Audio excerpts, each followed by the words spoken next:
प्रतिवर्ष माघ मास की कृष्ण पक्ष की चतुर्थी तिथि को तिल संकष्टी गणेश चतुर्थी व्रत मनाया जाता है।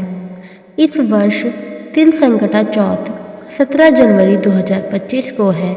इस दिन रात्रि के समय चंद्र को अर्घ्य देने के बाद ही महिलाएं व्रत खोलती हैं। आइए सुनते हैं तिल चौथ की कहानी। एक शहर में देवरानी जेठानी रहती थी। जेठानी अमीर थी और देवरानी गरीब थी। देवरानी गणेश जी की भक्त थी। देवरानी का पति जंगल से लकड़ी काटकर बेचता था और अक्सर बीमार रहता था। देवरानी जेठानी के घर का सारा काम करती थी और बदले में जेठानी बचा हुआ खाना, पुराने कपड़े आदि उसको दे देती थी। इसी से देवरानी का परिवार चल रहा था। माघ महीने में देवरानी ने तिल चौथ का व्रत किया। 5 आने का तिल व गुड़ लाकर तिलकुटा बनाया। पूजा करके तिल चौथ की कथा सुनी और तिलकुटा छींके में रख दिया और सोचा कि चांद उगने से पहले तिलकुटा और उसके बाद ही कुछ खाऊंगी। कथा सुनकर वह जेठानी के यहाँ चली गई। खाना बनाकर जेठानी के बच्चों से खाना खाने को कहा तो बच्चे बोले, माँ ने व्रत किया है और माँ भूखी है। जब माँ खाना खाएगी हम भी तभी खाएंगे। जेठ जी को खाना खाने को कहा तो जेठ जी बोले, मैं अकेला नहीं खाऊंगा। जब चांद निकलेगा तब सब खाएंगे, तभी मैं भी खाऊंगा। जेठानी ने उससे कहा कि आज तो किसी ने भी अभी तक खाना नहीं खाया है, तुम्हें कैसे दे दूँ? तुम सुबह सवेरे ही बचा हुआ खाना ले जाना। देवरानी के घर पर पति बच्चे सब आस लगाए बैठे थे कि आज तो त्योहार है, इसलिए कुछ पकवान आदि खाने को मिलेगा। परंतु जब बच्चों को पता चला कि आज तो रोटी भी नहीं मिलेगी तो बच्चे रोने लगे। उसके पति को भी बहुत गुस्सा आया। कहने लगा, सारा दिन काम करके भी 2 रोटी नहीं ला सकती तो काम क्यों करती हो? पति ने गुस्से में आकर पत्नी को कपड़े धोने के धोवने से मारा।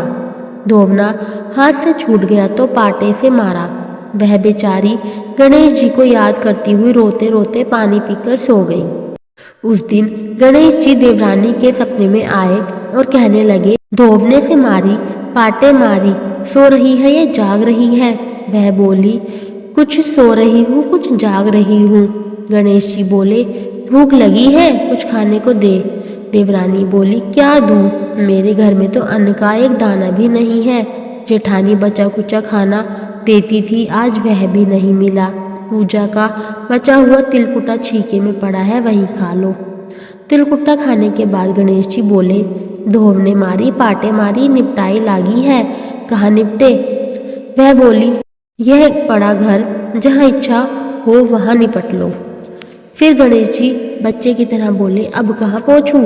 नींद में मग्न अब देवरानी को बहुत गुस्सा आया कि कब से तंग किए जा रहे हैं, तो बोली, मेरे सर पर पहुँचो। और कहाँ पहुँचोगे? सुबह जब देवरानी उठी तो यह देखकर हैरान रह गई कि पूरा घर हीरे मोती से जगमगा रहा है। सिर पर जहाँ विनायक जी पोंछनी कर गए थे वहाँ हीरे के टीके व बिंदी जगमगा रहे थे। उस दिन देवरानी जेठानी के यहाँ काम करने नहीं गई। बड़ी देर तक राह देखने के बाद जेठानी ने बच्चों को देवरानी को बुलाने भेजा। जेठानी ने सोचा कल खाना नहीं दिया इसलिए शायद देवरानी बुरा मान गई है।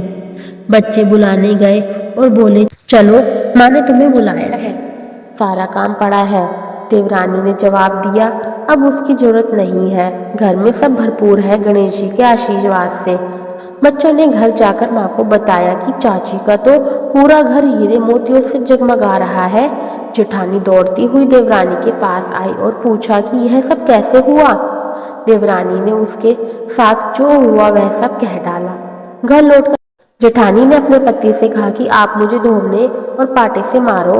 उसका पति बोला कि भली मानस, मैंने कभी तुम पर हाथ भी नहीं उठाया, मैं तुम्हें धोने और पाटे से कैसे मार सकता हूँ? वह नहीं मानी और जिद करने लगी। मजबूरन पति को उसको मारना ही पड़ा। उसने ढेर सारा घी डालकर चूरमा बनाया और छीके में रखकर सो गई।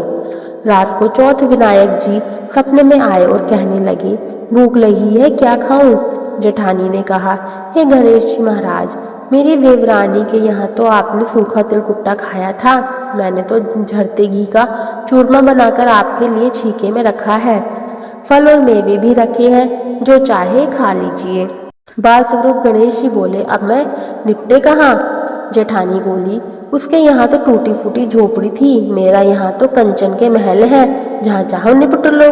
फिर गणेश जी ने पूछा, अब पोंछू कहाँ? जेठानी बोली, मेरे ललाट पर बड़ी सी बिंदी लगाकर पोंछ लो। धन की भूखी जेठानी सुबह बहुत जल्दी उठ गई। सोचा घर हीरे जवाहरात से भर चुका होगा, पर देखा तो पूरे घर में गंदगी फैली हुई थी, तेज बदबू आ रही थी, उसके सिर बहुत सी गंदगी लगी हुई थी।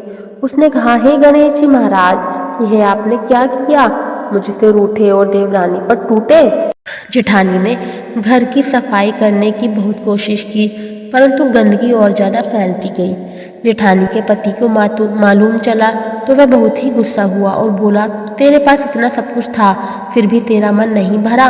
परेशान होकर चौथ के गणेश जी से मदद की विनती करने लगी। गणेश जी ने कहा, देवरानी से जलन के कारण तूने जो किया था, यह उसी का फल है। अब तू अपने धन में से आधा उसे दे देगी, तभी यह साफ होगा। उसने आधा धन बांट दिया, किंतु मोहरों की एक हांडी चूल्हे के नीचे गाड़ रखी थी। उसने सोचा किसी को पता नहीं चलेगा, और उसने उस धन को नहीं बांटा। उसने कहा, हे श्री गणेश जी, अब तो अपना यह बिखराव समेटो। वे बोले, पहले चूल्हे के नीचे गाड़ी हुई मोहरों की हांडी सहित ताक में रखी हुई 2 सुई के भी 2 हिस्से कर। इस प्रकार गजानन ने बाल स्वरूप में आकर सुई जैसी छोटी चीज का भी बंटवारा किया और अपनी माया समेटी। हे गणेश जी महाराज, जैसी आपने देवरानी पर कृपा की, वैसी सब पर करना। कहानी कहने वाले, सुनने वाले व हुंकारा भरने वाले सब पर कृपा करना, किंतु जेठानी को जैसी सजा दी वैसी किसी को मत देना। बोलो गणेश जी महाराज की जय, चौथ माता की जय हो। आपको हमारी वीडियो अच्छी लगी तो कृपया लाइक, शेयर एंड कमेंट जरूर कीजिएगा। अगर आप हमारे चैनल पर नए हैं तो चैनल को सब्सक्राइब करना ना भूलें तथा बेल आइकन जरूर दबाएं। सभी को राधे राधे।